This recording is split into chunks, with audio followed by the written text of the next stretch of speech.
Here are the members of the 1925 expedition. My father-in-law is on the second row, second from the right, the one who resembles Indiana Jones. Andrews is on the second row, fourth from the left.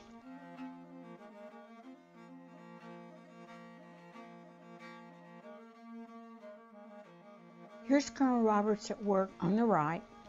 Note the molting camel loaded with surveying equipment. This shaggy camel hair made great packing material. The supply caravan pauses in front of the flaming cliffs. Everything had to be packed in. All equipment, shelter, fuel, food, including dried vegetables, milk, and eggs, since the Mongols live almost exclusively on meat and animal products. And there had to be enough supplies for a group of men working at high tension for nearly 6 months.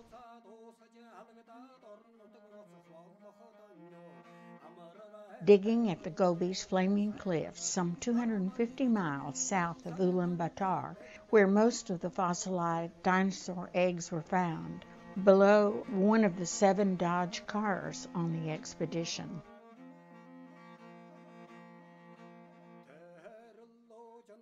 Quoting from Andrews' report to the Museum of Natural History, on July 13th, George Olson, assistant paleontologist, reported that he had found some fossil eggs. Inasmuch as the deposit was too early for large birds, we did not take his story very seriously, but we all were curious enough to inspect his find. On a small sandstone ledge were the eggs, partly broken. The brown striated shell was so egg-like that there could be no doubt. Chief Paleontologist Walter Granger said, "No dinosaur eggs have ever been found, but these must be dinosaur eggs. They can't be anything else." It was evident that dinosaurs did lay eggs and that we had discovered the first specimens known to science.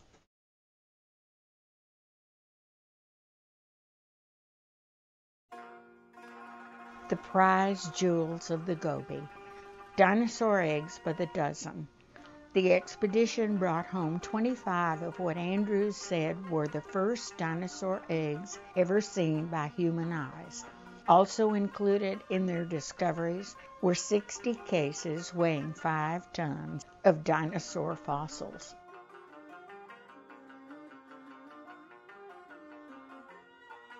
Without camels, the benefit of the cars could not have been realized, since camels carried the fuel and supplies. 4,000 gallons of fuel were sent out for the 1925 expedition. 2 5-gallon tins fitted into a wooden case that weighed 65 pounds. Each camel carried 6 cases. That's 390 pounds. Here are 2 of the Dodge automobiles with their solid rubber tires. Hundreds of nuts and bolts, and every conceivable part had to be carried.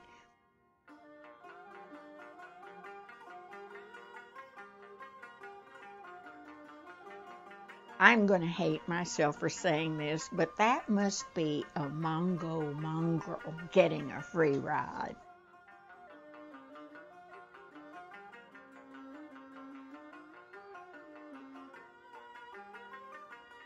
Mongolians enjoy their pipes as they listen to music from a phonograph. They were frightened the first time they heard it.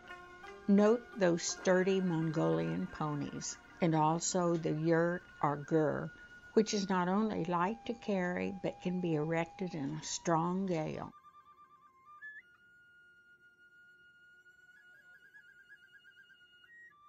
Here we see the framework of a yurt as it's being erected.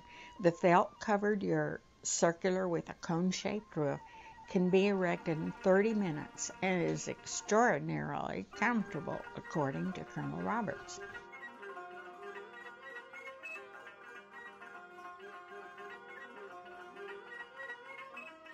A yurt or gur, complete with a corral for lambs.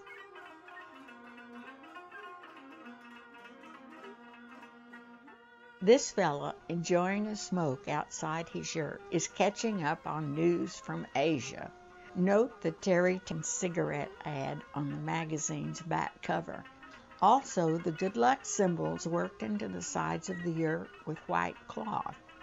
Don't you like the molting camel's expression?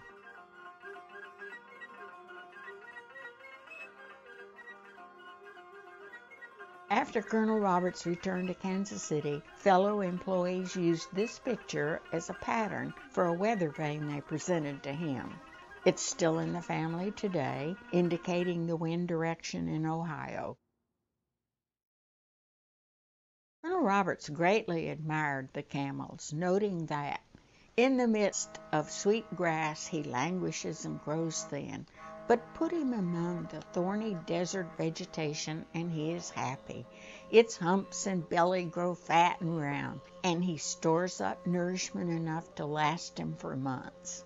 Here in a marginal note, Colonel Roberts says, "Just like me." I hope this glimpse of the 1925 Mongolian expedition will enable you to appreciate the country as much as Colonel Roberts did. Thank you.